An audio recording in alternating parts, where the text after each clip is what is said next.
Welcome to Satsunami.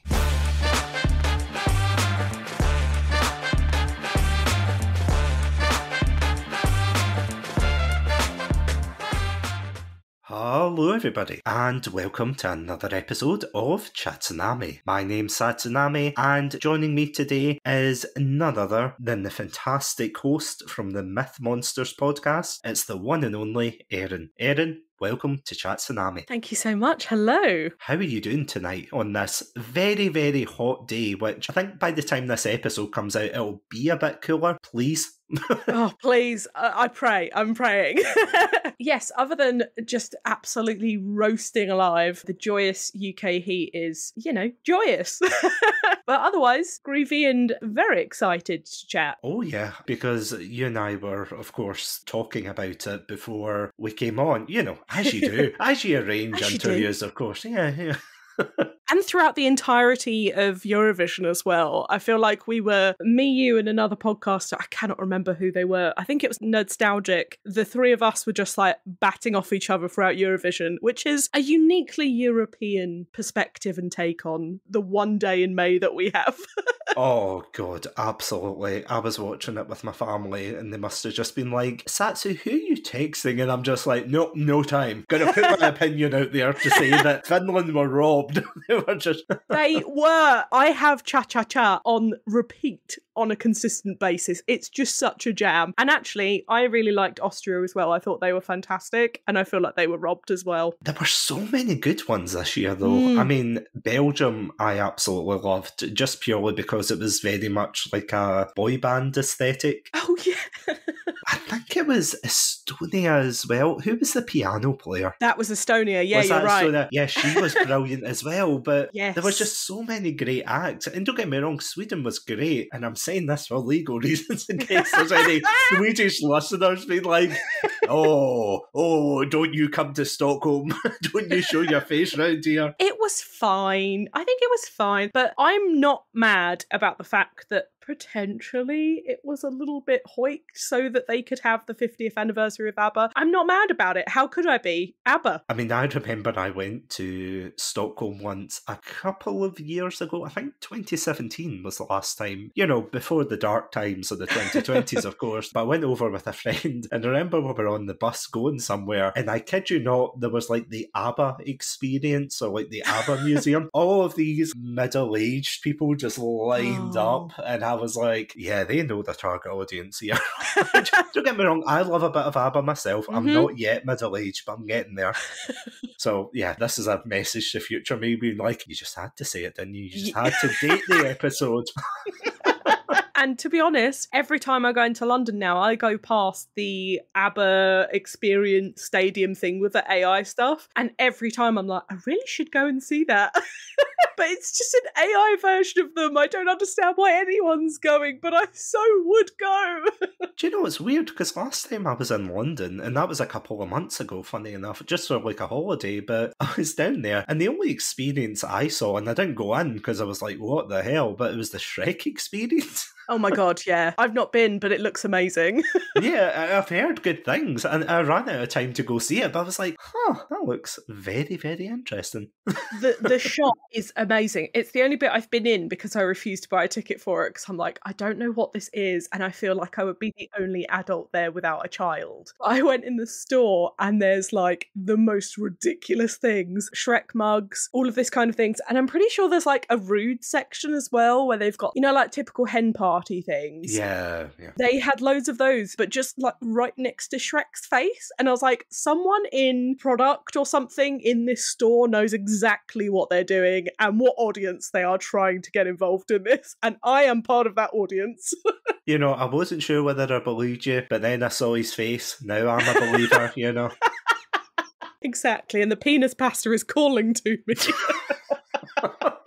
Oh, Actually, speaking of that, I remember this was ages ago. I was on holiday somewhere, and you know how always, without fail, you always get one of those tacky touristy shops. Oh, yeah. Everything's like coated in whatever country you're in's flag and everything, and you always get like the very rude and crude. And I remember there was like this row of these lighters that were just basically naked men and women's bodies. And I think I was with my brother at the time. I remember we were looking, and I just turned around to him. I'm like, who would buy that? You know, I'm like, that's just ridiculous. Then 2 seconds later, this guy comes out of nowhere, this tourist, grabs one of them, turns around to his partner and goes, oh, look, boobies. Oh. And I was like, was he a Brit by any chance? probably. Yeah, there we go. He definitely had the accent, so I'm going to go out on a limb here and say, probably. It's always us, isn't it? It's always us. So embarrassing. But I would do the same. I've got a bottle opener that I bought in Malta, and it is just of a phallus with piercings and a corset on, and it's got nothing to do with Malta, but I was like, this is great. I'm going to remember this forever. And it's still, to this day, I think I got that in like 2016. It's still my primary bottle opener in my house. And it horrifies me every time I open my drawer. I'm like, oh God. Oh yeah, that. Oh yeah, I did that, yeah. But it's amazing when you open your drawer and you're just like, oh yeah. Yeah. And it reminds you stark in the face that you were once a teenager and had really, really questionable ideas. I was going to say the ravages of time come for us all. Yeah, exactly. Especially for our maturity. Although then again, I've got the sense of humour of a child sometimes. Oh, same. I was saying this on Twitter the other day, I don't know if you saw it, but I was out with my partner and we were going for something like very boring. You know, we were going for dog food or, you know, something like that. And I passed by this burger van that was called License to Grill. And for the next 5 minutes, I was just chuckling to myself. I was just like, License to Grill. It didn't help I was like singing that at the top of my lungs coming home, but that's beside the point. Yeah, obviously. That's the only reasonable thing to do. Exactly. I've got a license to grill, what can I say? Oh, God. Going back to podcasting, which I have to admit does keep me away from such punnage, as it were. So, as I was saying at the beginning, you are, of course, the host of a very fantastic podcast called the Myth Monsters podcast. I am, thank you. I've got to ask, is it correct in saying that you started this around March 2021? Yes, it was indeed. Post-pandemic. Or I say post-pandemic, post the big bit, I guess. But it was when, I think we were still in lockdown of some ilk when I kicked it off, and I was just really bored. It was a good way to kind of get through the fact that I was on my own all the time, I suppose. But yeah, I think it was lockdown at the time. I was going to say it's like the after party of the lockdown. That's my whole life, it feels like now.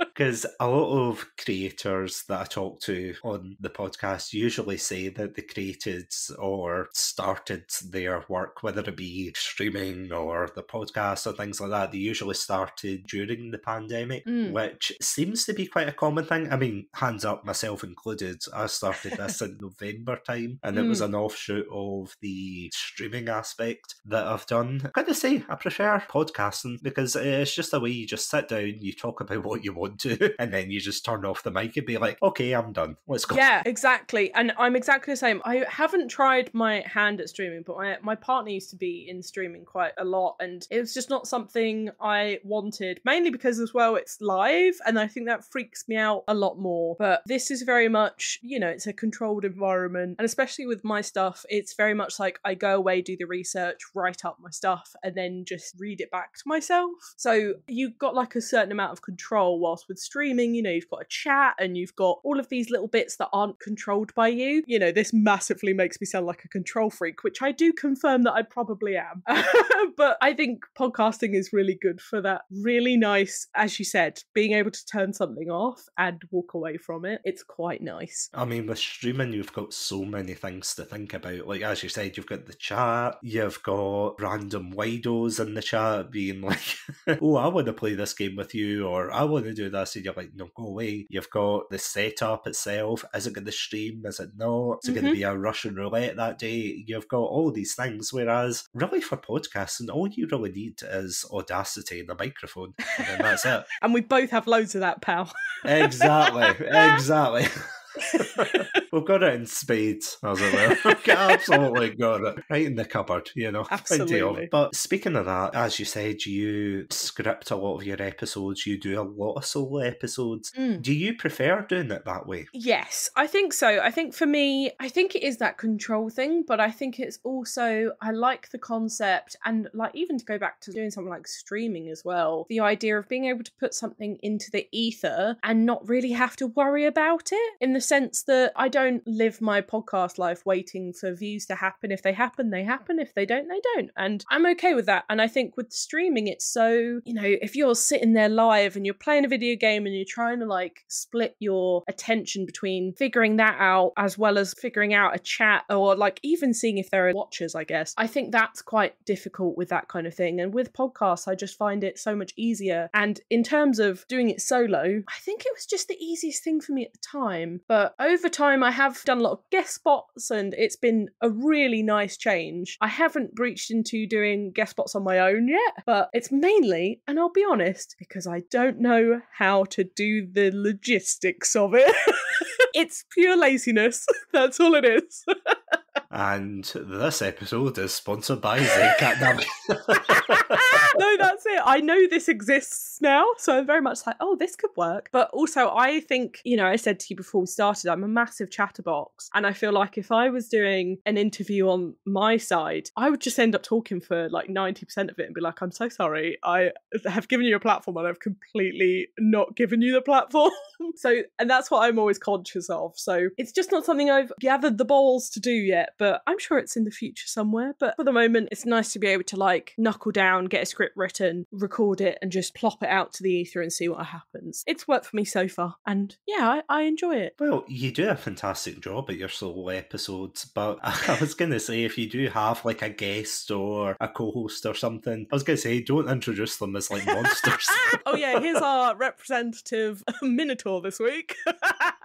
Here's our Kelpie of the day, you know. Oh, you know what though? If someone was on board for that, I would totally do that. I'd be like, oh, here comes the world serpent slithering their way into our podcast. Oh, I so would do that as well, don't you? Give me terrible ideas. You're just thinking of the soundboard now, aren't you? Just the hiss button. Legitimately, how many jokes can I make about Slytherin with a snake episode? And to be fair, even when I do solo ones, any way I can get a joke or a jingle in, I'll do it. So I wouldn't trust me coming on and being a guest on my thing. I'd end up throwing in so many jokes and be like, oh, I'm so sorry. It's just what happens. Worth it. I mean, to be fair, you could always get your guests to sign like a punability clause or, you know, a jokey clause. Yeah, exactly. Oh yeah, I'm going to personify you as the monster this week. Is that okay? Great. Thank you. Bye.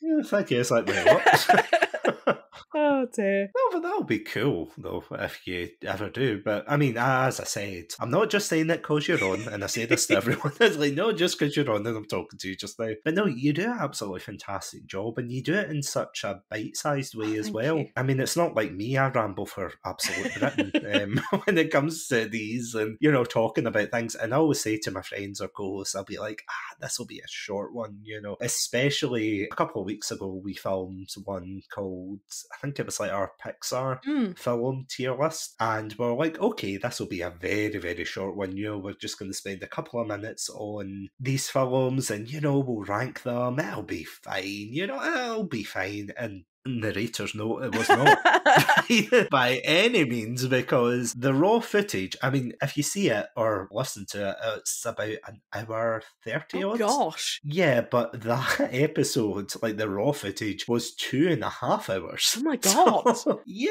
Incredible. I feel as if that is probably the most I've ever cut from an episode, because usually I try not to cut too much unless it's obviously repetition, filler words, your ums, your likes, your you knows, you know, that kind of thing. I don't know about you, but I am such a perfectionist when it comes to editing. Yes. You know, that way. Like, are you the same? Yeah, absolutely. I cannot stand its mouth noises really bother me. And it's not even my own really bother me, don't get me wrong. But it's even like if I'm scrolling on TikTok and someone's just talking and I hear a mouth noise, I'm immediately like, I cannot watch anymore. It bothers me so much. And I've only noticed it since I started podcasting that people make mouth noises, and it really bothers me. But I try and take those out, and I actually try and take out as many breaths as I can. For me, because I obviously edit all of my stuff really intensely as well, I don't let myself say ahs, all of those kind of things. I just will stop myself before I get to a point where I'll hesitate, if that makes sense. No, I'm absolutely the same. I always remember when I started out, one of my other friends was starting a podcast as well at the same time. In fact, he started it a couple of months before, and that's kind of what inspired me to do this. So you can blame him. He was like, oh, you should leave the not all of them, but maybe just a couple for it to seem human, natural. Yeah, human natural. And I remember listening back to like the old ones, and there's a couple of breath noises, there's a couple of ahs, and I grit my teeth and I go, why did I listen? Why? Yeah. Why? This is absolutely ridiculous. Yeah. It's gotten to the point where I have been sorely tempted, if I do get a break between seasons, I'm like, that's it, I'm going to go for the best episodes and just, cut them up again and re-upload them. I'm like, I can't do it. The worst thing was, for me especially, was we used to do the first season live on Twitch, and we used to record it over Discord. So, as you can imagine, it's not like this. Yeah. I feel as if I'm bigging up Zencaster tonight. Apologies. It's not like a 2-track audio, it was just the one. So, if I was talking and then one of my friends decided, oh, I'm going to eat a sandwich mid-recording, which is more common than you think. I jest, but it did happen in one of my streams where one of my co-hosts thought it would be a good idea to not mute his mic while he decided to eat a packet of crisps. Oh, no! He'll be listening to this. You know who you are. And you should know also from me that's a terrible thing to do. Oh, speaking of pet peeves, one of the other ones is eating noises. Like, I am not about that mukbang life, about that. And do you know what the weird thing is, though? My dog eats really loudly and I don't mind. The way she does it, it's like, oh, that's cute, she's enjoying it. But if it's literally any other human being, I'm like, Jesus Christ, you have to slurp that soup. Well, as well, like, at least with pets, it's very much in their nature. They're not, I wouldn't say sentient, but, they're not conscious of what they're doing. Humans are fully conscious. I remember I used to work with this guy a very long time ago, and he wasn't with the company for very long, but oh my God, it was so awful just thinking about it. It's giving me like real bad vibes. But he ate an apple next to me, but he'd bite into it and then suck the apple. And I was like, if you keep doing what you're doing, mate, I'm going to deck you because I just cannot take this. But any human noises really bother me. There's literally a guy at my work who does this thing where he snorts up phlegm. So it's very much like a kind of noise, right? And then about 2 seconds later, he clears his throat. So it's that noise, and then it's like a but I mean, when I say every 5 minutes, I mean every 5 minutes. And it gets to a point where I end up looking over at one of my colleagues and like my eyes twitching. And he still does it to this day. He literally did it yesterday. It bothered me so much that I was like, I'm going to kill you. I'm going to kill you. Or I'm going to say something. And I don't know what's worse, if I'm honest. Oh, I mean, as someone who works in an office as well, I totally feel your pain there. I had a colleague, and this was years and years ago, who decided that the best course of action, and obviously not naming any names for legal reasons, but I'm scared where this is going. he would have his phone full volume for whenever he got a call. And he would always have it right up at the top. And it was one of these jokey ones, like very personalised. It wasn't just a oh my God, no. which I probably dated on itself. It wasn't like, I just realised when I did that, like, is that the Nokia? Yeah, no Gen Zs are going to be able to figure out what you're doing. Okay, imagine here the Apple. I can't even remember the Apple. I don't know the Apple one. Oh my God. I don't even remember it. I've always got it in silence. But that's the thing, though. He had it in such a loud thing. And it was like a relatively quiet office. You would have people picking up phones and everything, people chatting, but it's all very calm. And then you would have boom, something like Christopher Nolan, boom, and it would come out and I'd be like, oh, no. And, you'd be on the phone to someone, and then all of a sudden you turn around and I'd be like, okay, how am I supposed to explain this to the person on the phone? I don't know, I'll call you back. We've got a streaker in the office. I don't know, that would probably be a better excuse than some guy doesn't know how to turn his phone off. And I was like, oh, God. It could be the Imperial March. It could be worse. Can you imagine being on the phone in a call centre and then someone else's phone goes off and it's the Imperial March whilst you're talking about, like, prices? Well, it wasn't far off, that's all I'll say. Oh, no! It was Star Wars related, but that's all I'll say. Oh but my yeah. God. Okay. Uh-huh. I'm going to think about this for the entire rest of the time we're recording. Don't worry. I'll tell you after the recording. Good. I'll tell you. Remind me at the end. Sorry, listeners. You don't get to know. But if you want to get to know, you can listen on patreon.com/Satsunami. For legal reasons, that's a joke. But a semi-joke, but if there's enough interest, come on. But I have to say, podcasting has been quite I don't want to say therapy, that's the wrong word. It's become an outlet, I would say. Like, how do you feel about it? Do you feel as if it's quite, I don't want to say relaxing either, but it's quite a nice way to get your creativeness out there? Yes. Oh my God, yeah. And honestly, it's the only reason I really started it, because I was working in a really corporate position and I very much felt like I was selling my soul every day to go into work. And I was just like, I'm such a creative person in the sense that I did my BA in drama, I did a master's in writing for performance. I'd always wanted to be in the creative industry. And actually, my background in my career was all creative and it was West End and all of that kind of stuff. And then I moved into corporate stuff and it was just so draining. And obviously during the pandemic, it was so hard to creatively express yourself anyway, and actually to be able to see things creatively. And I'm such a theatre person. I absolutely love going to the theatre, and not being able to do that and having to part with Andrew Lloyd Webber's bloody Friday night things where he put Cats on YouTube, it used to drive me insane. I'd be like,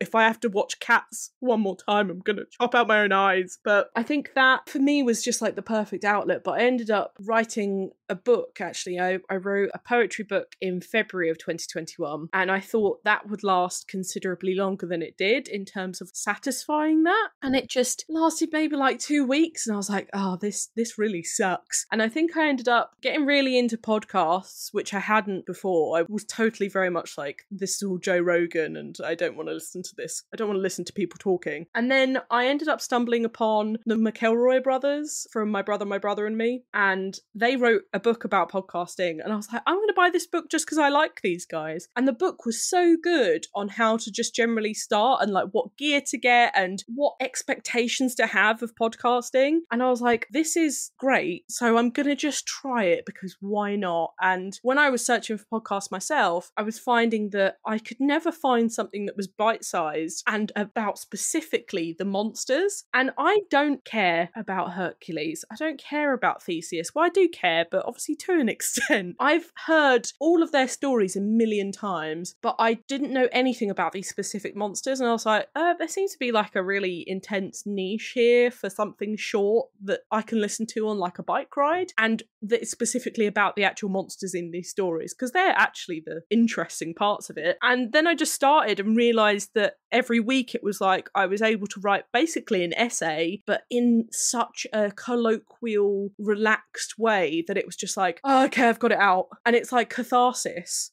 I think. And to this day, I still think it's so cathartic. Once a week, I bash out my scripts and I'm like, oh, I've learned something, but I've managed to write something down and I'm happy about it and it's funny and it's fun. And I think other people like this. And I think that for me is the big win. Views and downloads and all stuff like that, it's all appreciated, but I love being able to do that for myself as well. And the idea that people could potentially be educated and learn something and have fun whilst they're doing it is really important to me. So I think all of that is why I do it, but the catharsis is truly second to none. Sorry, that was the longest answer ever. Well, it is a podcast, to be fair. And we did say at the beginning that we're both chatterboxes, so it makes sense. Well, if you just said yes, yeah, that would have been the shortest interview ever. It's like, well, thank you for listening to Satsunami. If you want to listen to more, It's been 5 minutes.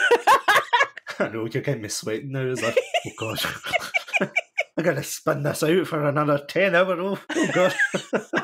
I would never. Oh, I know.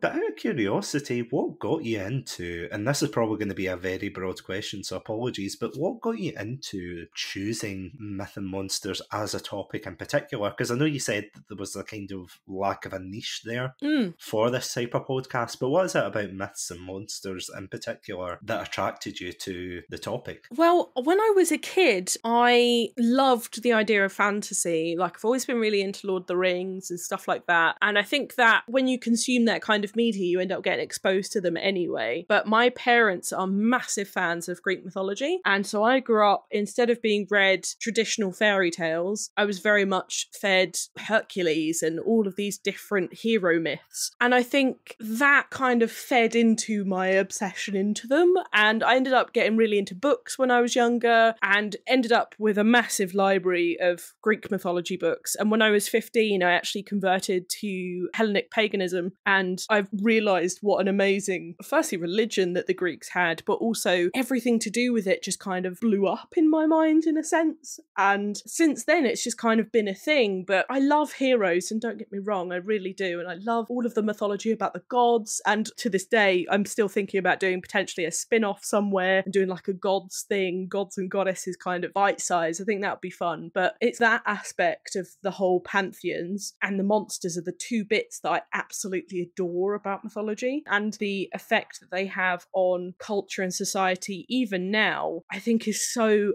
underrepresented. And I think that really interests me. And like being able to pull words out of people's mouths. If someone calls someone a harpy, they have no concept a lot of the time what they're actually saying or the history behind that word or what that is. And I love that kind of stuff where you can go, that is come from this ancient mythos that is just completely gone now. That civilization doesn't exist, but we're still using these terms. Even something like the Kraken is something that's so ancient, but most people, if you ask them what the Kraken was, they'll be able to tell you. And I love that persistence within culture and society, as well as the fact that we have so much history behind that from the place where it's from. And I think that's really what gets me going. And I just love monsters. I love evil things. They're all really different. Stick me down in front of something like Diablo, and I'm like, oh, this is great because I'm in hell and I get to battle demons and I get to be the good guy in this and look at it from a different perspective. And I think that's what really draws me in. But who doesn't like monsters? I think that's the legitimate question, is who doesn't like that kind of thing? It's so interesting. But I have found out that so many people don't care.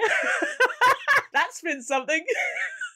Funny enough, it does remind me of, and this is me going years and years back here, when I was in primary school, I used to have a teacher who, I think this was around primary 6 or 7, so for non-UK listeners out there, about 11, 12 maybe? Yeah. Maybe 10, 11, and he was an interesting guy, but in the sense that we had to do a lot of creative writing with him. So one of our tasks would be every week he would give us 4 words, and then we would have to write a short story based around those words, which I just went absolutely ham. I was like, I'm going to make like this epic story and everything, there's going to be this and that. But I always remember one of his stances was he would always bring up dragons for some reason, and he would be like, dragons are so misrepresented. And I always thought, well, what do you mean? For some reason they have an affinity for gold and or princesses and big castles or big towers, which I never quite understood. But they took him up and he was like, you know, it's such a shame, because I think he was talking about maybe St. George. Was he the one that killed the dragon? Yeah. Yeah, and he was talking about how, you know, oh, poor dragon, you know, for getting killed and everything. It was just such a strange point of view at the time. Because, you know, you're a kid, you think, oh yeah, good and evil, black and white. The whole, oh, that's a dragon, that's a bad one. And, you know, it wasn't until the epic Shrek that destroyed those dragon norms, would you say? I don't know. You know what I mean? Yeah, like, it was interesting, though, to see that, jokes aside for the Shrek thing, but it was interesting to see that there was that different perspective. And you did bring up an interesting point about almost the evolution of it, because, and I have to say, you probably picked either the right or the wrong person, depending on your point of view here, because I actually studied history and religion in university, and I am a nerd when it comes to religious studies and things like that, especially the evolution of deities deities and by extension the monsters behind that as well. And there was like a whole thing about the evolution going from personifying something like the wind, or I always remember that actually there was a class we had and they were talking about that personification. I can't remember the term for it. Anyway, we were talking about this term and this woman in the class had absolutely no idea what it was, and we're all saying, you know, it's like this, it's like this, and they're like, nope, still no idea. Someone turned around and said, it's like Mother Willow in Pocahontas, and she went, oh, okay, I get it now. And I was like, Jesus Christ. Oh, God. Oh, yeah. If you're getting across Native American deities with Pocahontas, that's a terrifying reflection, isn't it? Absolutely. Oh, dear. But I mean, even nowadays, if you look at the Greek pantheon, and this is like quite a common argument though, where Greek deities are more human, I suppose. Yes. Or they're considered more human. And I suppose the equivalent nowadays is superheroes. Yeah. It seems to be such a common thing, so apologies if it's like a milquetoast No. point to make, but yeah, it seems to be your Marvels, your DCs, your anything in between that didn't make the cut, apologies. And yeah, they're like deified, and it's like, obviously we know that Batman and Superman aren't real unless, you know, you still believe in them, in which case keep believing. But yeah, it's interesting to see how they've evolved more in terms of entertainment. I mean, it's the same with monsters as well, because I actually saw a trailer for the new DreamWorks film. Did you see this? Oh, the Kraken one, right? Yeah. And the mermaid, which is like an actual slander to Disney's remake of The Little Mermaid, 100%. And I live for that goss. Yeah, they're just absolutely... It's they savage. slammed it. Yeah. It's like that Simpsons scene where he's like, stop, he's already dead. He's already dead. Would somebody think of the children? Yeah, it's such a weird yet amazing film to come out. But it is interesting to see that there are a lot of films like that. Have you noticed that in a lot of, and I say contemporary media, but I mean maybe after the 2010s, where, especially for Disney, they take a villain, you know, like a wicked witch, a dragon, something like that, and then they turn them good. Yeah, I have noticed that recently. I'm not against it. I just think it's like the remake argument for me, though. It's very much, I don't see the point in remaking something just to change one point in it. And that kind of always frustrates me. But I love the idea of positive representation for things that especially children might find scarier. So something like Maleficent, to see it from that perspective, where in Sleeping Beauty she was this terrifying dragon, and the colour scheme for her back in the animated one was that green, that purple, and that black. She was so scary. I was scared of the dragon back in the day. But now it's like we see Maleficent as this Fagorta kind of style with the horns and the satyr kind of look with the wings. And she's still got that black green colour scheme, but she's now perceived as something completely different. And actually, what I do find interesting about something like Maleficent was that you barely saw the dragon. I don't even remember if you do see the dragon in Maleficent. And it's like that personification that I have of her in my head from the original was this terrifying dragon. And actually, what I think they could have spun that even more positively in the dragon favour in the, I say, remake, in her perspective of it, and have that dragon be that more positive figure that we've known throughout that entire film, rather than just kind of hiding that negative bit about her, if that makes sense. But you're absolutely right in regards to just with your DC and Marvel point as well. The bleed into that has been so interesting to watch, and especially with like Thor, I find that fascinating. And I understand they've been around forever, Marvel. They haven't been around as long as ancient Greece though. So I'm like, it's a bit uninspired, but I'll allow it. I think even with Thor, you've also got Maxi Zeus in DC, and a lot of them are inspired, I think, by gods, but sometimes they do full on pull the exact god straight out of ancient history and plop them in a superhero movie. And I'm like, this is bizarre. And I remember coming out of Thor, can't remember if it was Love and Thunder. I think it probably was. It's the one with Zeus in it with Russell Crowe. The bad one. I remember seeing that and walking out, and because I'm a Hellenic pagan, I'm very conscious of how the Greeks are portrayed in media. I find that because I know it enough. And I walked out of there and I was like, it's such a cliche portrayal of someone like Zeus. And I get that they are more human and we have got that humanization of them, and that is the intention with these ancient gods. They are meant to be more human. You know, he was a womanizer and he'd impregnate 80,000 different women whilst his wife got really angry about it. You know, we all know this about Zeus, but I think there's so many more little niches and interesting bits about a character like Zeus that instead of portraying this real stereotype and the most basic thing all of us know about the Greek god King Zeus, you could go with something so much more in depth. And I feel like that's what's really missing, is the true human expectation of it rather than this stereotyped traditional one. It is a weird thing though in terms of a superhero narrative though, because if everybody has superpowers and then those people with the superpowers go against the quote-unquote gods, you know, then what differentiates, you know, the gods in that universe to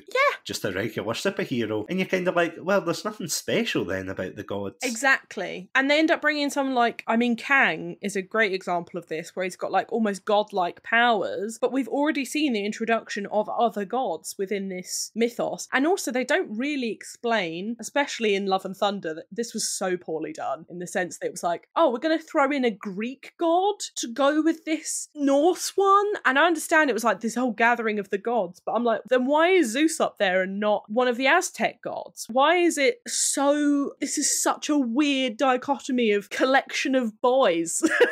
I'm wondering if they're doing the opposite of God of War, where, you know, they started with the Greek pantheon and then they moved on to the Norse. They're doing the complete opposite. They're going from the Norse all the way to the Greek. It's like the Benjamin Button of Greek mythology. Yeah, exactly that. I know that makes no sense, but I'm keeping that in.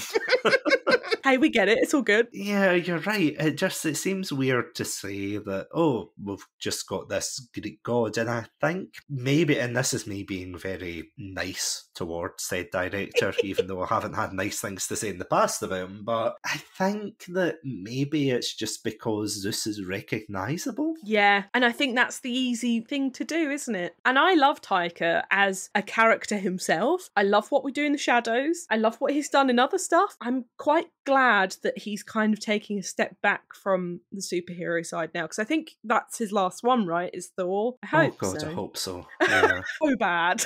It was so bad. I haven't even seen Love and Thunder. I've just seen the clips from it. It just seems so bad. It's so cringy, mate. You're not missing anything. Because the last one I saw, man, was that Lightyear film, which I have problems about it on its own, but his inclusion as a character just fumbling and messing up and nearly killing them, I'm just like, what is your problem? Yeah. And you know what, as well? I think they perfectly did a spin-off to Buzz Lightyear in that cartoon from like the noughties. Do you remember that? Oh yeah, Star Command. That's yep. it. It was so good with the blue alien girl with the red hair. Oh my God, that series was so good. And I was like, I'm getting a really in-depth look at, firstly, Buzz as a person independent of being a toy and being with Woody, but also the whole Star Command thing and why he's so invested in it. I was like, this is literally the perfect series. I remember being so enthralled with it as a kid. And I haven't seen Lightyear because I don't want to taint my idea of it in my head. I don't need anything else, Buzz. It's fine.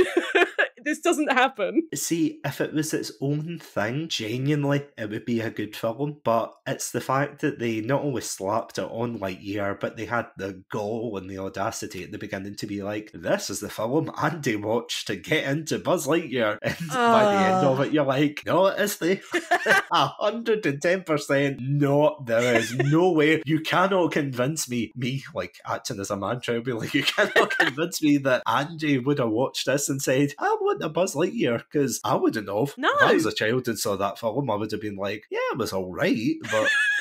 You know, like, it's a pretty... This is the thing about these films. It's like, they're pretty. Yeah. They're nice to look at and everything, but in terms of substance, nah. Yeah, and they do look pretty. Something like Encanto and even the new Aquaman, right? The actual cinematography, the CGI was gorgeous. They were gorgeous movies. But I thought, looking at that Lightyear poster, I was like, he just looks like a thumb that's had a face drawn on it. And I could do that at home with a pen. And make up probably a better story than this one is trying to sell me. He reminds me of, are you familiar with the Warhammer series? Like 40k. I know a little, but not massively. You know, like the poster childs of like the Space Marines that they always put out? They've got the big bulky armour. Yeah, that's what I always think of when I see that Buzz Lightyear. I'm like, is he going to go and purge a planet for the Emperor or something? Oh my god, it is that. Mickey Mouse sitting on the golden throne, like saying, go on, purge them. You know, it's like, what is going on here? He does, he's just got that bulky, kind of weird armour, and he doesn't even, spoilers for Lightyear, but he doesn't even put on the iconic armour until like the very end. No, he does. He's technically a space ranger, but he doesn't become a super duper space ranger until the very end, after all the shenanigans that go on. Pretty sure he's got like a similar set of armour, but it's not the same. Or I say armour, sorry. Space suit. I've got my head in 40k, sorry. I mean, it looks tanky though, doesn't it? Now I am picturing it, I'm like, oh my god, he does. And you know what they always remind me of? For some reason, they always remind me of Halo. Because it's like the same backdrop. It's like that whole murky, dirty planet, like deserted planet. I'm thinking now of just Buzz Lightyear next to Master Chief. Well, you're not far off. Because literally, I won't spoil too much for you, but the entire premise is Buzz and his crew are stranded on this planet, and then they have to work out a way to get off the planet. And I remember that kind of, you know, when you watch a film and you just get that sudden realization of, oh my god, this is where we're going to be spending the rest of the film in. And you know, it's not like Inside Number 9, which I don't know if you've seen that show. No. Long story short, they do the same thing where it's like they just have one set and then they stay in that one location, whether it's a house, whether it's a stage or whatever. But when it's like a multi-million Disney film, I was just like, really? This like barren planet with bugger all. It's like a high street nowadays. It's like there's bugger all here. Not even a Starbucks or a Space Bucks, whatever you call it. But I was like, really? And it's just so gloomy and grim dark. And then you've got the comedy, and then it's like, all your friends are dead, Buzz. Remember Star Command?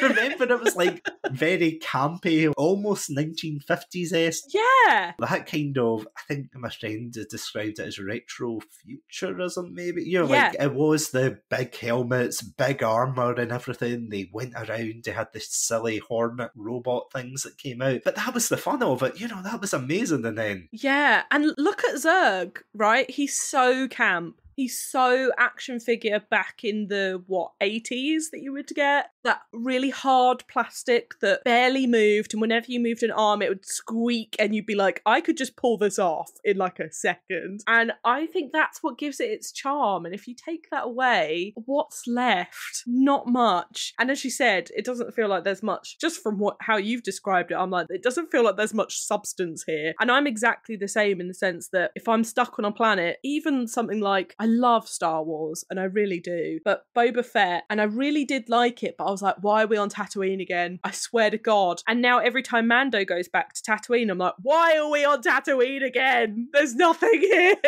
The depressing thing as well is, see when you're watching them go to Tatooine, and they're like, oh wow, what adventures, what great whimsy. And I'm sitting there thinking back to the Phantom Menace going, I wonder if slavery's still legal here. Have they dealt with that situation yet? Because they didn't kill Watto, as far as I know. So, like, is there still these criminal gangs? Is there still this horrible, seedy underbelly? You know? And yeah, as you said, you got Boba Fett being like, oh, this is my home. You have literally spent maybe a day here, and you got swallowed by a massive gaping mouth in the desert. Embarrassing. Have a word with yourself, Boba. Come on. How is this your home?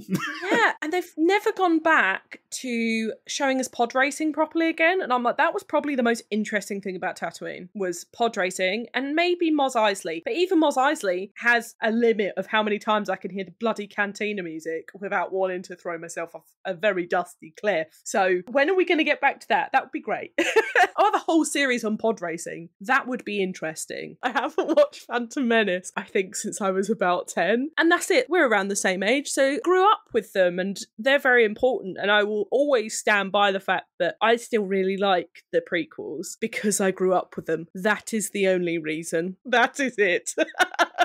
There's nothing that will make you feel older than looking at kids who are like, oh, I grew up with Rey Skywalker and Oh, God. Ben Solo, and I'm like, Jesus Christ. Poor things. Yeah, exactly. And that's it. And then I imagine our parents who grew up with the 70s and obviously like New Hope and Empire Strikes Back, all of that stuff, they must look at us with the prequels and be like, oh, you poor sods. But I'm like, it could have been the sequels, and I'm quite happy with the prequels in this sense. Yeah, I think we got out quite lucky in terms of franchises growing up, because, I mean, you had the prequels, you had, I don't know, like Harry Potter, you had Lord like of the all Rings. these Lord of the Rings. How could I forget that? Lord of the Rings, which is perfect. Yep, nothing to complain about. Absolutely nothing. The Hobbit, on the other hand. Oh, let's not talk about it. Let's just pretend it doesn't exist. That's what I do. Oh, I actually sat down with my partner and we both watched it, both trilogies. We watched The Hobbit and then we watched the Lord of the Rings one, because the Lord of the Rings one, of course, is like about 20 hours. I was going to say, did you watch the extended ones? And the only answer is yes, I assume. Oh, absolutely. Oh, thank goodness. I watched the extended ones for the Lord of the Rings, but I didn't watch the extended for The Hobbit for obvious reasons. That, and I don't want to relive that scene that I saw on YouTube of Stephen Fry eating a literal testicle of an animal or something. Oh, gross. Oh, it's just, yeah, it's just where he's like, he's talking about the bard or something like that, and then Worm Tongue Light or whatever his name is. What, Grima? Grima, uh-huh. Yeah. The slimy bloke in Two Towers. That's the one. Yeah. I was like, what? You've got Grima Light, essentially, beside the guy who runs the town, and then it's like he's saying, oh, the bard is terrible, blah, blah, blah, it's a whole load of, and then, of course, the guy cuts across him and says, bollocks, sir, yeah, I've got ox and whatever things, and I don't know why it sticks out, but it's between that and the other extended scene I saw, where of all things, and I don't know if you've seen the extended cut, but there's a literal scene where, you know, when Gandalf, he goes to save, I think it's Thorin's dad or something, that's been locked up. I don't know if it's in the original one, but it's like he finds him in the extended one, is when he meets Sauron for the first time. Okay. Yeah. Or the quote-unquote necromancer, if you want to be picky about it. But yeah, he goes there, and there's this really poignant, dramatic scene where Thorin's dad's like, tell my son that I've always been proud of him, blah, blah, blah. And then Gandalf's like, you can tell him yourself. And, you know, he's about to fight him off. But then Sauron grabs this dwarf, pulls him in, and I shit you not, they had the audacity to put in the Wilhelm scream. No. Yes. I mean, very funny, but no. Funny but unwarranted. It's like, can you imagine if in the Balrog scene where he's like, you shall not pass, and you know, it slams, and then Gandalf gets pulled down and they just put in a Wilhelm scream in there, that would just ruin the entire tension of the whole thing. I'm pretty sure there's one in Return of the King though, on Pelennor Fields, yeah, when the troll smacks around and there's one guy that Wilhelm screams, and I always remember being like, I'm so thrown off by this because the only other time I've heard this is in SpongeBob. Now I'm just expecting someone to go, my leg!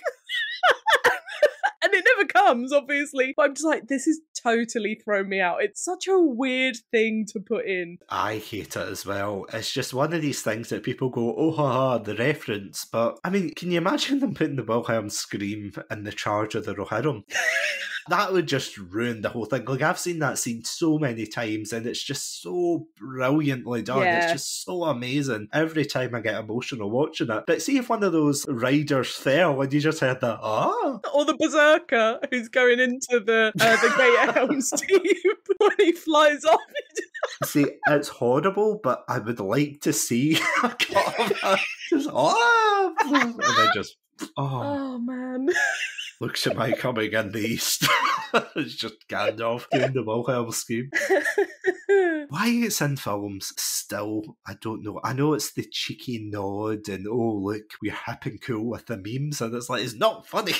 Yeah, it's like with video games, I found this recently. It's like the Jenkins joke gets used a lot. Don't get me wrong, as a WoW fan, it's like my favourite thing to see in a video game. But sometimes it really throws me off and I'm like, I understand him in a video game. Thank you for reminding me. I was playing an Adventure Time game not too long ago, and it was just like a point and click investigations one. And they had a Jenkins moment in it. And I was like, this is really funny, but I feel so disconnected now. And then they've started to do the cow level joke from Diablo in a couple of games. games, the whole cake is a lie thing became a giant thing. And I'm just like, this is so 2000s humour, where people had just discovered the internet and everyone thought they were really funny.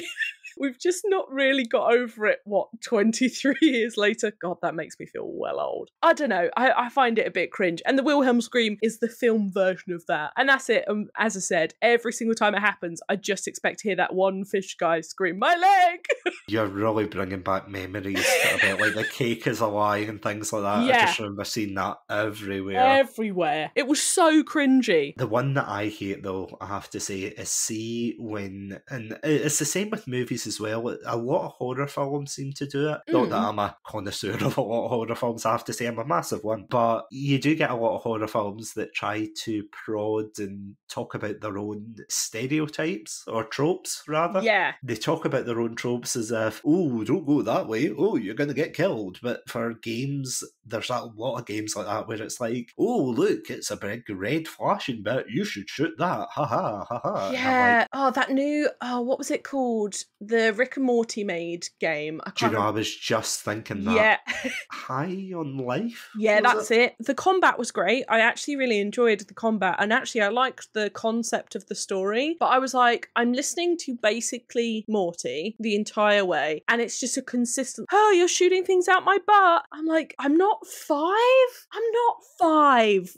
See, that's what put me off actually playing the game, because I've got Game Pass. I could easily go and play it for free. Yeah. But I'm not gonna, because I just saw this very... And again, I'm not the biggest Rick and Morty fan to begin with, mind you, but it's just the whole fact it's, oh, look, this is a video game trope. Oh, you've got to do this. Yeah. Oh, yeah, it'd be funny if... And it just keeps going on.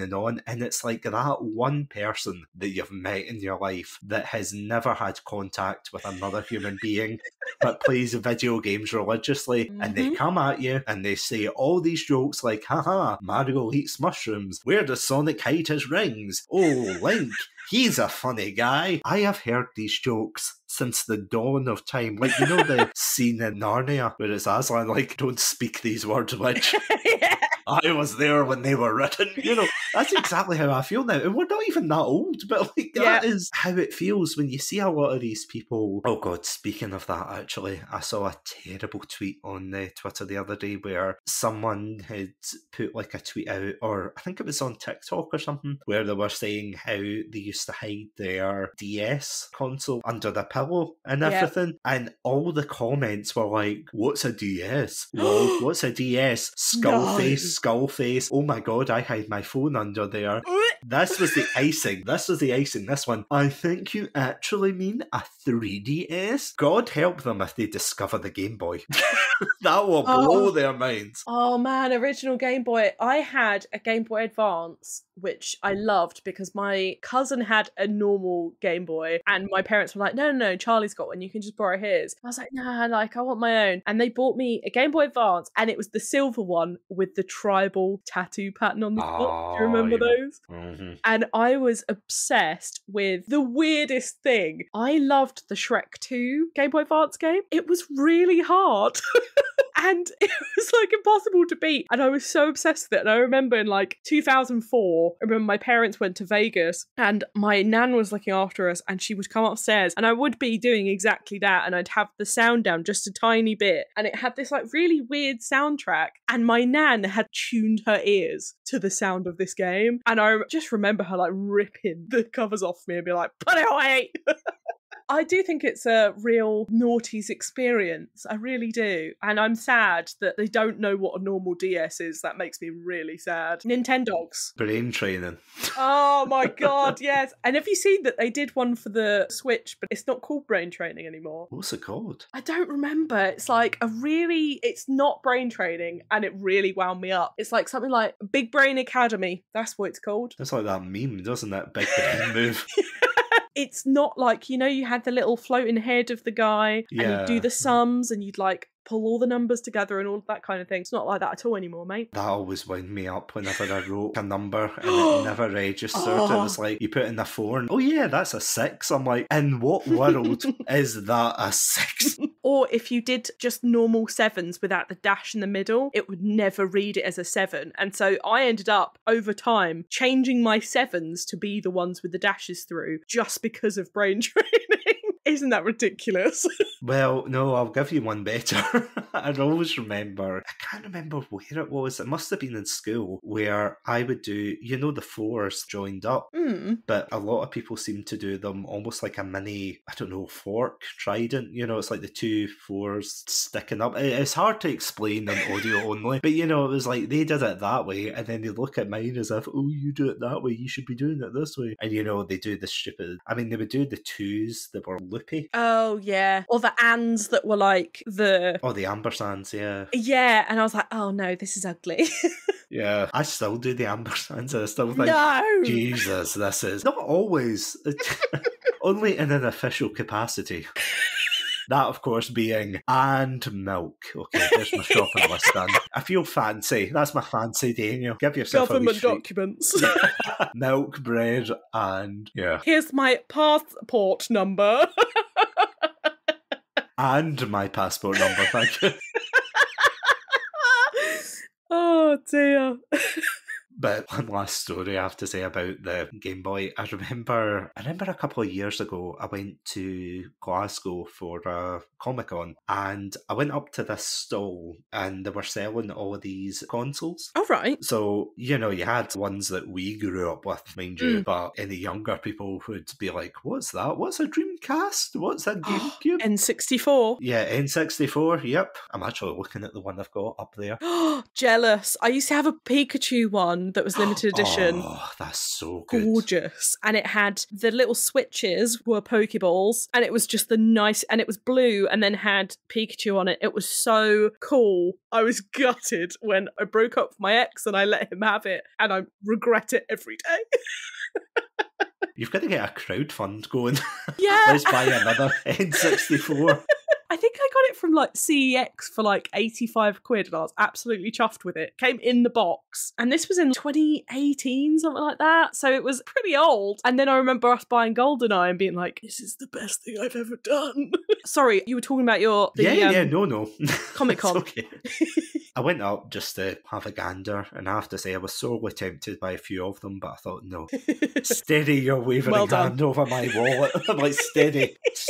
And I remember this young boy came up to me out of nowhere, and he just started, he couldn't have been any older than 10 to 13, and he was like, I don't know what Game Boy to get. And I was like, all right. I mean, there's that Game Boy Color. Oh no, sorry, it wasn't Game Boy Color, it was the Game Boy Advance or the Game Boy SP, because he was like, I don't know whether to go for the original model, go for the SP. And I remember explaining to him, brushing off the dusty tome and everything, being like, well, if you want backlighting, then you can go for the SP, but if you want just, you know, the regular one and everything, you can go for that. But honestly, it aged me several years, because between that and the time I went to another Comic-Con and there was a huge sign, I brought this up before, but there was a huge sign that said retro gaming area, and I was like, oh, I can't wait. Is this going to be like the NES? Even by a push, maybe the N64? You know, I thought, okay, I can deal with that. I can deal with the N64. I walk in and I kid you not, they had an Xbox 360, they had a Wii, they had a GameCube, yep, they had a PlayStation 2, and I was like, this is lies. How dare you? Throne of lies.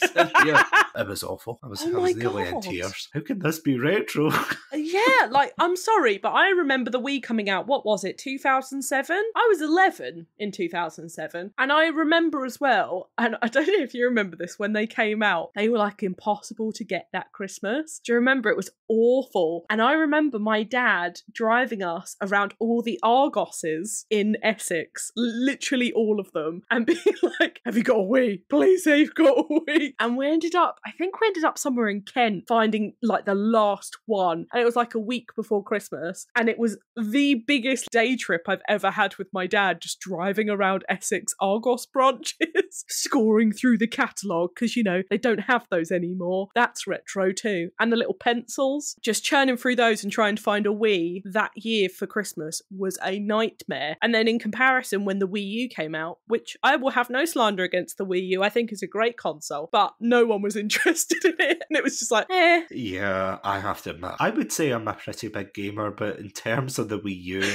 I had no idea what it was. Genuinely, I was like, is it an extension? Is it a new console? Was it what? And by the time it had its moment in the sun, that was it. It was gone. And I was like, all right. But actually, speaking of CEX, I did see a local CEX that does have one of those special edition Wii U's. So Ooh. I'm just thinking, maybe. They're great. They're really good. I remember buying one and being obsessed with the fact that they had Batman Arkham Origins, which is obviously the weakest of the Batman games, and I don't like to use it in canon of the Arkham games. But that one had, you would like pull the little tablet up and do detective mode on the tablet instead of on the screen. And it was so cool. And you unlocked the game when you like turned it on in the start menu with your fingerprint on the screen. And obviously it didn't read the fingerprint, it just read that you were touching the screen. But it was so cool. And I remember being like, oh, this is the coolest console I've ever had.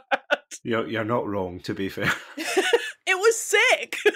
Going back to what you were saying about the Wii there, I actually do remember, of all things, and I have no idea why, but for some reason they were importing them from Germany, I think. Yeah. Christmas 2006, 2007. I do remember that vividly, because I never got one at the time, but one of my friends got it, and he had to get it imported from Germany, and I can just imagine these shady cargo ships coming out of the mist, just with all these Wii's on it, and you got the guy dressed up like an extra in Casablanca, being like, you got the goods? Yeah, get the Wii's on board. In a really thick German accent. Yeah.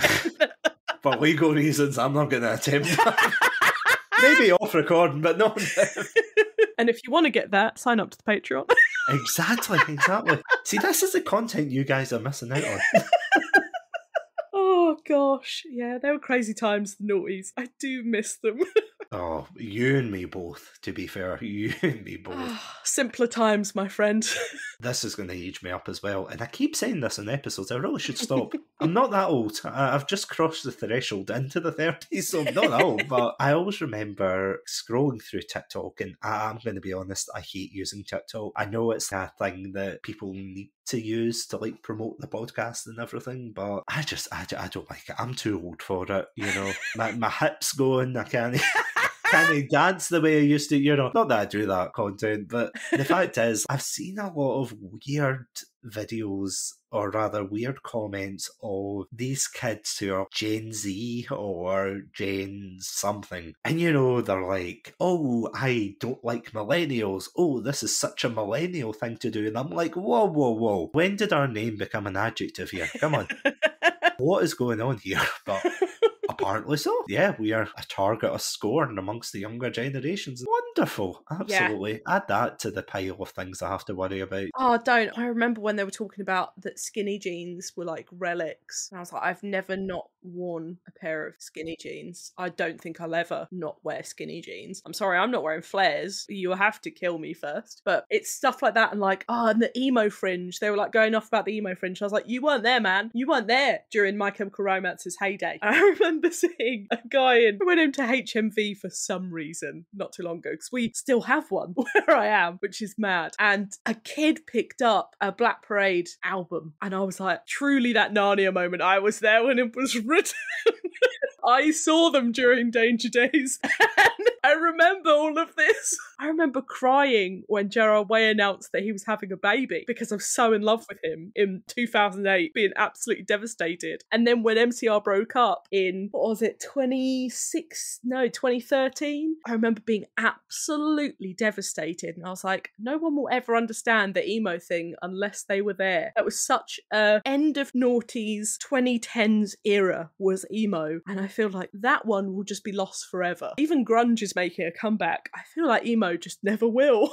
Well, then again, you say that, but there's been a couple of times where I've been to shopping centres and things like that. I have seen like a weird, this is going to sound like a really weird out of context clip. This sounds more like, you know, when you're scrolling through YouTube shorts or something like that. Listen to me talk about the youth. But I saw this group of kids going by, or teenagers rather, and they were wearing very 90s clothes, you know, like the denim jackets and everything. Some wearing the very multicoloured tracksuits. I looked over and I was like, did I travel back in time? Like, is this a Star Trek thing? Have I just... You know, if I stumbled through HMV and then at the end of it there's like a portal to the 90s, what is going on here? But no, it seems to be very, loath to say, fashionable to be retro, because 90s, early 2000s, I would say I would probably fit more to the early 2000s, but even still, I was still around for the 90s. And it was not fashionable, was it? No. Let's be honest, we were not fashionable.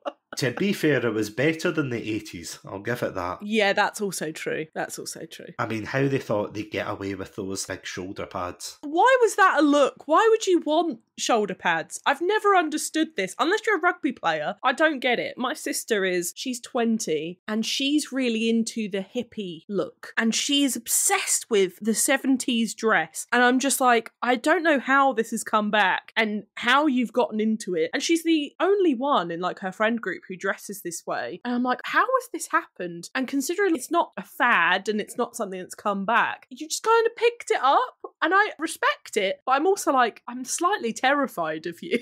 I have to say, there's been a couple of adverts that, you know, when you're scrolling through and you get the adverts for clothes and things like that, you see quite a lot of them that are targeting the kind of retro look. You know, there's a lot of them I have seen right enough where it is very 60s, 70s, very bright and colourful, and obviously not everyone's like that. I mean, I'm boring as it is, I just wear jeans, you know, and things like that. Are they skinny? No, they're not. No. That's why I go to the gym. No, you don't go to the gym and have skinny jeans. But I don't want to say, you know, it's like an overwhelming problem or, you know, this wave of younger people being more out there with their fashion, which is great though that they're doing that. And as long as they don't go for the worst parts of the fashion, because what I am glad, I have to say, is see when you see celebrities that just look like absolute idiots. Yeah. I'm glad that never catches on, dressed in head to toe and God knows what, or missing this and that, and you're like, you must be freezing. Yeah, Met Gala looks. I'm like, you must be so uncomfortable. You poor thing. You are literally a slave to fashion. And this is never going to translate into something that normal, quote unquote, normal people will wear. It's just maddening. I mean, not the worst one. I mean, the worst one was probably, was it Sam Smith that was at the gala? Or was that another thing he was at? He did something. Yeah, you're right. Yeah, he was like dressed in, I don't even know what you call that, where he looked like a massive balloon. Oh, that one, yeah. But yeah, he has had very weird fashion things. But I have to admit, I have seen a relative, I wouldn't say I'm a super fan or anything, but I'm a relative fan of Pedro Pascal, the guy who plays the Mandalorian and everything. And oh, hun, don't get me started. Oh. He's a great actor, because I've seen him in the, what's that film called? The one with Nick Cage. Immeasurable Talent, something like that. Oh, The Unbearable Weight of Massive Talent, that's it. That's the one, yeah. Yes. I mean, he was great in that. He was great in So Mandalorian. good. He was great in The Last of Us. They were all fantastic roles. But I remember seeing his thing in the Met Gala, and they all said, oh, he's slaying the look, blah, blah, blah. He's doing this, you know. I don't know. But, you know, I looked at it and I thought, oh, that doesn't look so bad. No. But the problem with me was I was looking at it from the waist up. I didn't realise when they zoomed out he was wearing the shorts. This just looks like, you know, when you learned about the Victorians in school and you saw like the weird uniforms they would give the boys, where it'd be like the shorts, the high socks and everything, and just give him, you know, the wheel with the stick where they just hit it along. Give him one of them. He would not look out of place in a Victorian time thing. Put him in Bridgerton or something. I mean, I know that's not Victorian times, so, you know. You know what though? If it was done in the summertime, I'd be like, you know what? That's a well good way to get around wearing a suit, like a full body suit. But I was like, and I get the whole theme. I think the theme this year was Karl Lagerfeld, who was not a very good person. And I'm not entirely sure. And I love Pedro, I really do. But I'm like, I don't know how far I like the fact that we're celebrating someone who is just awful. And it's probably not the worst thing in the world that he is no longer on the planet. But it's, I don't know, I thought it was weird, but I did like the look. His hair is always done immaculately, which I will, oh my God, he's just so handsome. I remember seeing him in Game of Thrones, obviously eons ago now, it feels like, and being like, who is this man? And then him never coming back until Mando. And it being like, oh, there's this guy. And we never see his face, but he's got quite a sexy, and he always says bedroom voice. I'm like, yeah, this is quite good. And then he was in a whole load of stuff, wasn't he? Everyone's Pedro mad now. I've actually got one of those really lame montage shirts with the big name with Pedro on. And I wear it to work sometimes and everyone's like, oh God. But I will also say that my two screens at work are the Nick Cage and the Pedro in the car. And I get so many comments on it as people walk past my desk. That is amazing.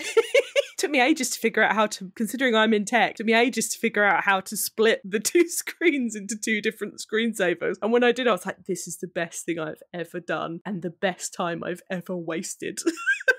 Speaking of that exact scene, I was so disappointed when I was seeing it on TikTok, YouTube, you know, the meme of it. With the music. Yeah, and I was so disappointed when that music wasn't in the actual film.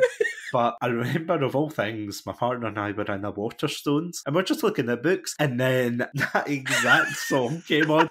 You know, my girlfriend looked at me as if, and then that Cage look as if, what you doing? And I'm looking at her with the Pedro face like, it's a song. Oh, it's so perfect funny. Opportunity. It couldn't have been any more perfect, to be honest. And it was such a stupid film. It was like the perfect film for both of them to be in and just completely let rip. And obviously I know that it was a Nick Cage being John Malkovich kind of moment for him, but it was so silly. And I can't say it was the best film in the universe. It definitely wasn't, but it was so stupid. The bit with the wall. I'm sorry, you're not going to make it. And he's like, it's okay, Mr. Cage. And then he just walks around. He's like, hi.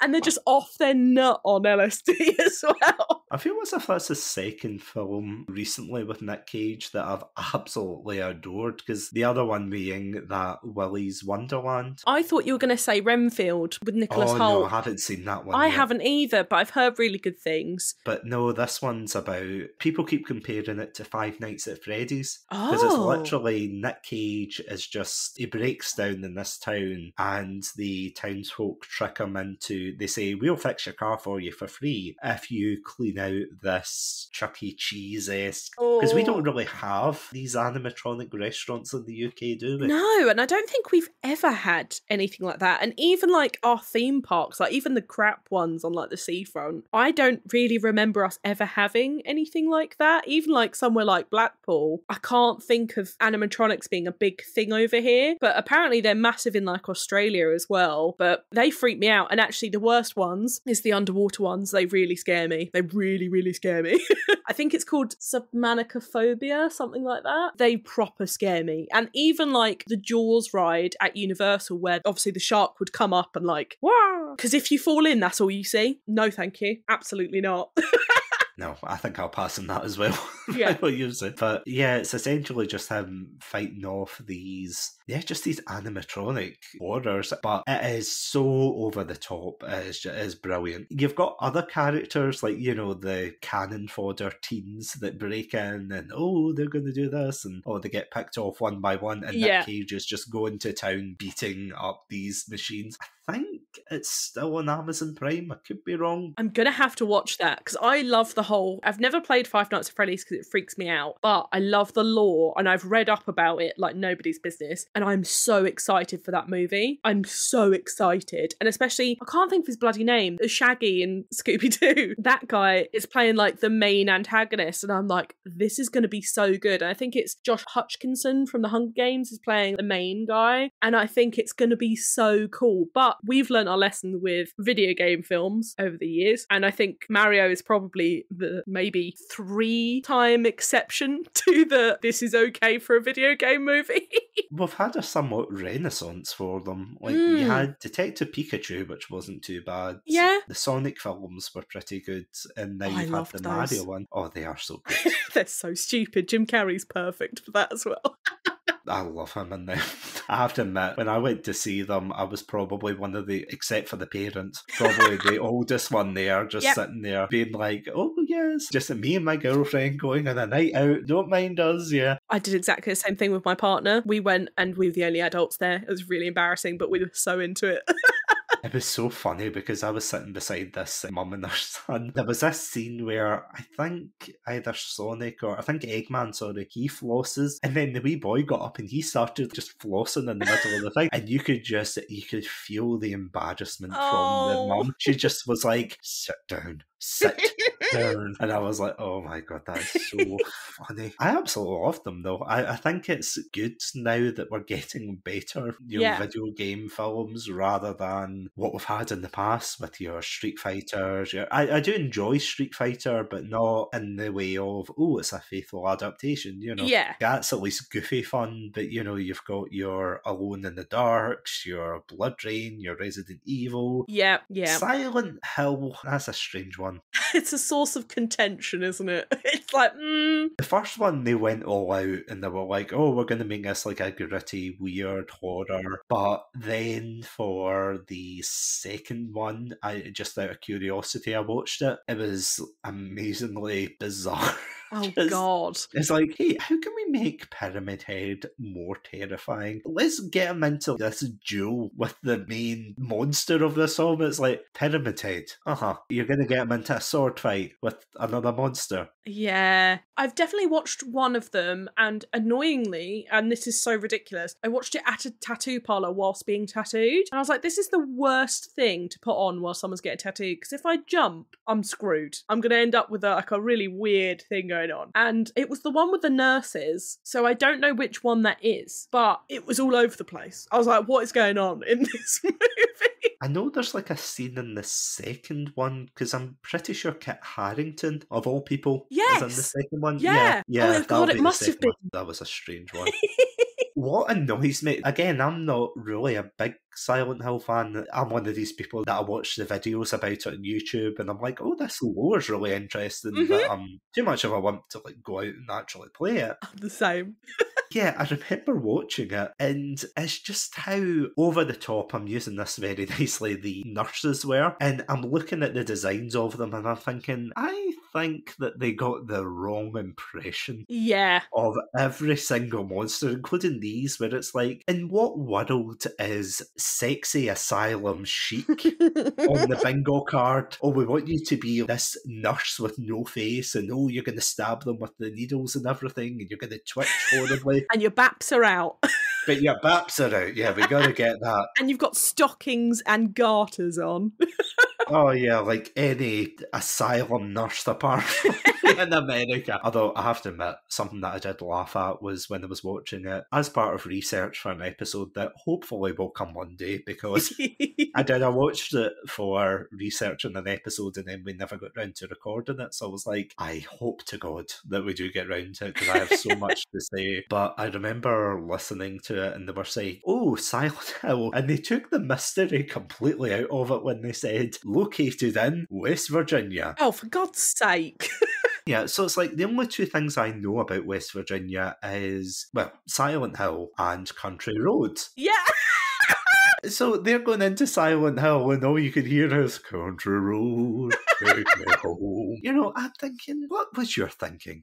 Just turning out to them going, okay, you've got the nurses with, to borrow a phrase from yourself, the baps out. You've got Country Roads going on the other side. What is this? It is a bizarre film. Some very interesting design choices, but then others you're like, this is made for a very early 2000s audience. Yeah, exactly. And these gamer boys that have never left their houses.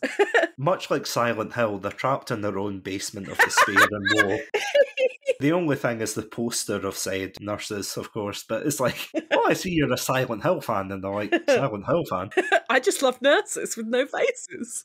What would be your ideal movie out of a video game, out of curiosity? What do you want to see adapted? Well, glad you asked that, because Sonic's already off the list, Pokemon's off the list, so I'm like, okay, two of my childhood franchises there, done and dusted. Mario, not really got as much of a fondness, so it's like, that's fine. One of the ones I really want to see, and it's been in development for ages, but I don't know if they've actually started developing it or making it, but one that I actually played recently, and apologies if this sounds so bloody niche, being like, oh, it's this indie game, but I really got into an indie game called To the Moon. Oh yeah. Have you heard of it? I've heard of it, but I've not played it. Oh, it made me cry. That's all I'll say. Genuinely. I remember I got it out of the Humble Bundle ages ago. I love those. Oh, I love them. I remember in university when I first heard about them, I thought, this is a scam. There's no way what you pay, you give to charity, there's no way. And then my friends did it, and I was like, okay, I'll try it. I tried it, loved it. Now I have a big backlog, but one of those games was To the Moon. And I was always told, oh, it's a very emotional game. And I was like,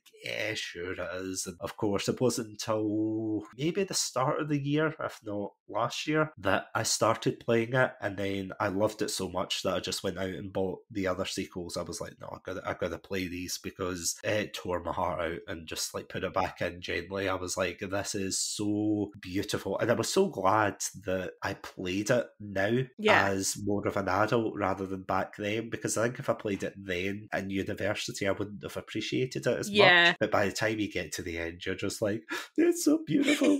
That's how I felt about Ori and the Blind Forest. Oh, of course, I sobbed. And you know what? I've never played it because I did the opening sequence of the first game, and I cried, no word of a lie, for about 45 minutes. And I couldn't bring myself to play the rest of the game. And so I've never played it. I've always been like, nope, I'm good.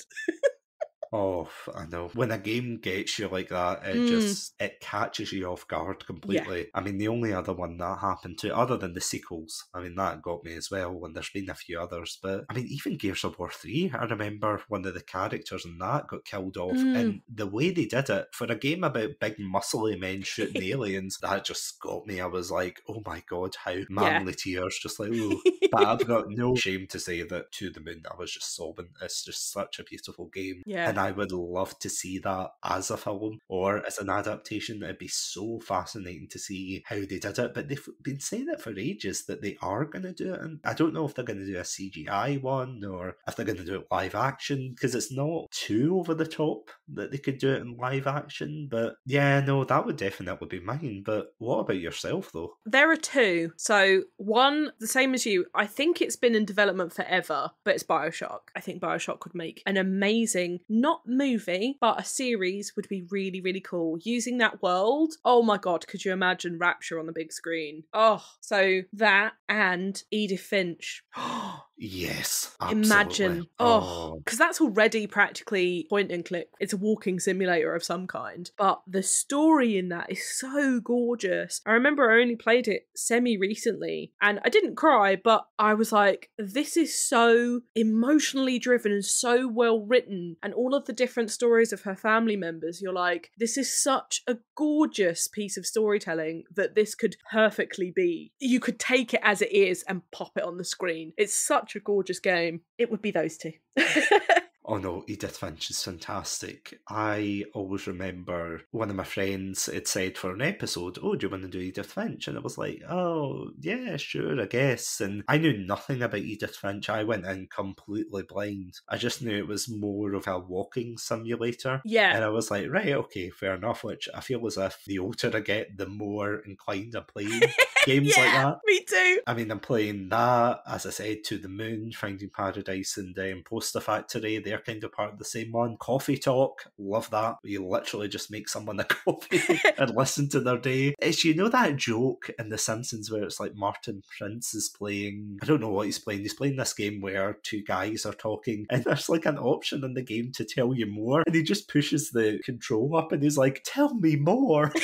That's how I feel nowadays. I'm like, tell me more. Yeah. Unpacking as well. That's another one I loved. Oh, I love it. So satisfying. I'm like, oh yeah, I want to unpack this. And then when she moves in with her boyfriend and he makes her hide all of her stuff, and then the next one she's left him, and I'm like, yes! Can I admit quite an embarrassing fact? You always can. So I was playing it, and okay, spoilers for the quote-unquote twist of it here, so maybe skip ahead about 30 seconds here, but I honestly didn't realise initially that the main character, you know, after she splits up with her boyfriend and then she gets together with her girlfriend, I genuinely just thought she had double the clothes.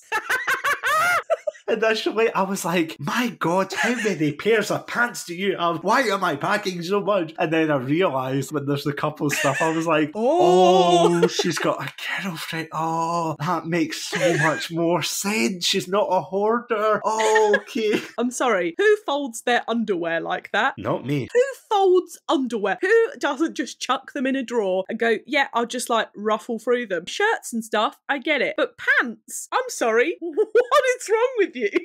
But it's the way it's just like, yeah, like, let's just have a bundle of them and just, really, you've done this thousands of times over? Yeah.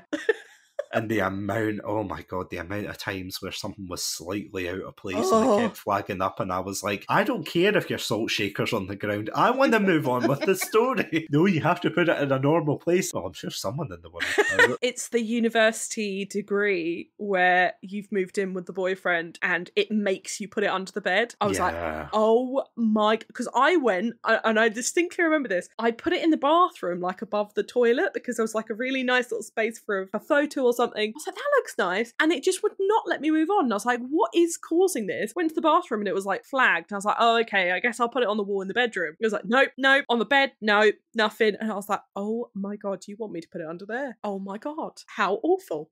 It's just such clever storytelling without anything. Oh yeah, this boy is not good for you. Honestly, the amount of notes you can get from these games, because going back to Edith Finch, I remember I played through it the first time and I was like, this is a great game. Absolutely fantastic. Then I went through it a second time and I kid you not, I think and this is no joke, I genuinely put up the notes on Patreon, but I actually have 2 full pages on my phone worth of notes where I was just like, is the Gran the bad one?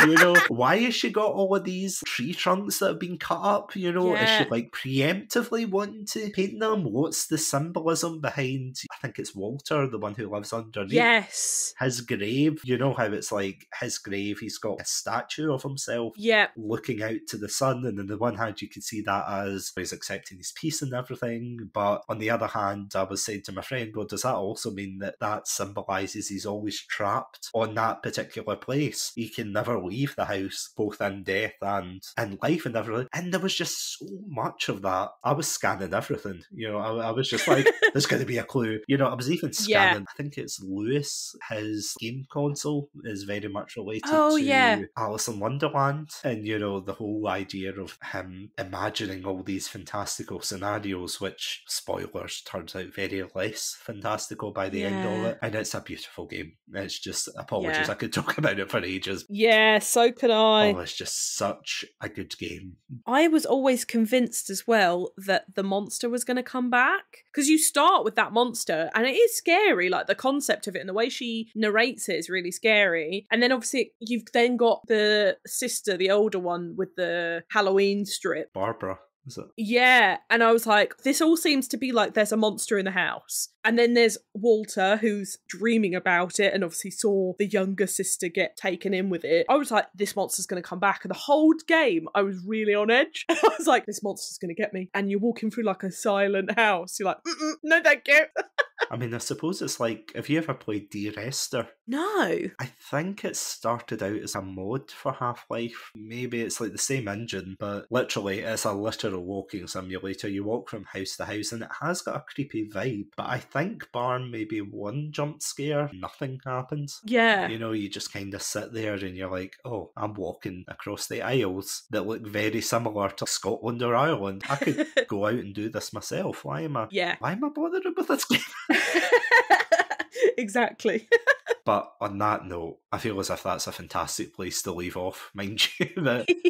Yeah, what a lovely way to finish as well. So, Erin, thank you so much for coming on Satsunami to talk about all things monsters, games, and yeah, thank you so much. A pleasure. Thank you so much for having me. It's been an absolute joy. I've thoroughly enjoyed myself. Before we wrap up, where can these lovely listeners at home find your content? They can find it on all streaming services under Myth Monsters, and we also have a website, mythmonsters.co.uk, where you can find all the resources, all of the the links as well. And obviously you can find me on Patreon, Buy Me a Coffee, all of those kind of donation-y type style websites. But if you ever have a suggestion for monsters, Twitter is the place to find me, as Chatsy would tell you. That is where I live. If you ever want a monster specifically, reach out, and more than happy to have a chat about it. So yeah, thank you. And I would just echo that. Please feel free to check out Myth Monsters on Twitter, because I have seen quite a few of your pictures as well, with the Audrey 2 in the background and everything. My weekly little update. Yeah, I feel as if, I think that's probably what drew me to your show in the first place, because you posted that, and I remember you were saying, oh, I've got a new episode at the time, and I was like, is that Audrey 2? It's technically not. I got it from TK Maxx in the Halloween section, but she's affectionately known as Audrey 3, and she's very chill. She's currently got a cat witch hat on her for not Halloween, but you know me, I'm very much into that. So yeah, she's my little guardian of my announcement board each week. I mean, to be fair, if you just blink, then it is probably going to be Halloween soon. God, please, this would be so good. And then we'll get rid of the hot weather as well. Exactly. How lovely. Oh, one day, Oh, one day. We can only dream. I'll say a wee prayer after this episode, but... But if you want to check out more content from ourselves at Satsunami, you can check us out on our website, podpage.com/Satsunami, as well as all good podcast apps. You can also, and this is real, I swear to God, this wasn't made up for the episode, you can check us out on patreon.com/Satsunami, where you can get a look into exclusive content as well as early access to episodes. So please feel free to check that out. I also want to give a huge shout out to our Pandalorian patrons, Robotic Battle Toaster and Sonia. Thank you so much for supporting the channel. But until then, thank you all so much for listening. Stay safe, stay awesome, and most importantly, stay hydrated. Welcome to Satsunami, a variety podcast that discusses topics from gaming and films to anime and general interests. Previously on Satsunami, we've analysed what makes a good horror game, conducted a retrospective on Pierce Brosnan's run as James Bond, and listened to us take deep dives into both the Sonic and Halo franchises. Also, if you're an anime fan, then don't forget to check us out on our sub-series, Satsunami, where we dive into the world of anime. So far, we've reviewed things like Death Note, Princess Mononoke, and the hit Beyblade series. If that sounds like your cup of tea, then you can check us out on Spotify, iTunes, and all good podcast apps. As always, stay safe, Stay awesome, and most importantly, stay hydrated. Hello and welcome to Myth Monsters. I'm Erin, a self-confessed mythology addict and occasionally scholar. Myth Monsters focuses on the monsters of global folklore and mythology, with sometimes a cryptid thrown in once or twice. We go from looking at jackalopes to gorgons to wendigos to Bigfoot, from dwarves to elves, and honestly, everything in between. Why should I listen to this podcast over any other mythology podcast out there? Well, we're only 15 to 20 minutes long, so we're perfect in time for your little commute. And also, we focus on a different culture and monster every single week, a real in-depth look into modern media, where they're found in films, TV, video games and books, and also the origin, description, and if I believe they existed. So it's perfect for any short trips or if you're into any specific monsters that you fancy. So come join the fun every Thursday and stay spooky, babes. This episode is sponsored by Zencastr. If you're a podcaster that records remotely like me, then you'll know how challenging it can be to create the podcast you've always wanted. That's where Zencastr comes in. Before I met Zencastr, I was but a naive podcaster, recording on low quality, one-track audio waves. But with Zencastr, you can kiss those fears goodbye as they provide crystal clear audio and HD video. Plus, with our all-in-one podcasting suite, recording with guests is extremely simple. From local recordings to post-production, Zencastr has it all. Go to zencastr.com/pricing and use my code Satsunami. You'll get 30% off your first 3 months of Zencastr Professional. I want you to have the same easy experience I do for all my podcasting and content needs. It's time to share your story.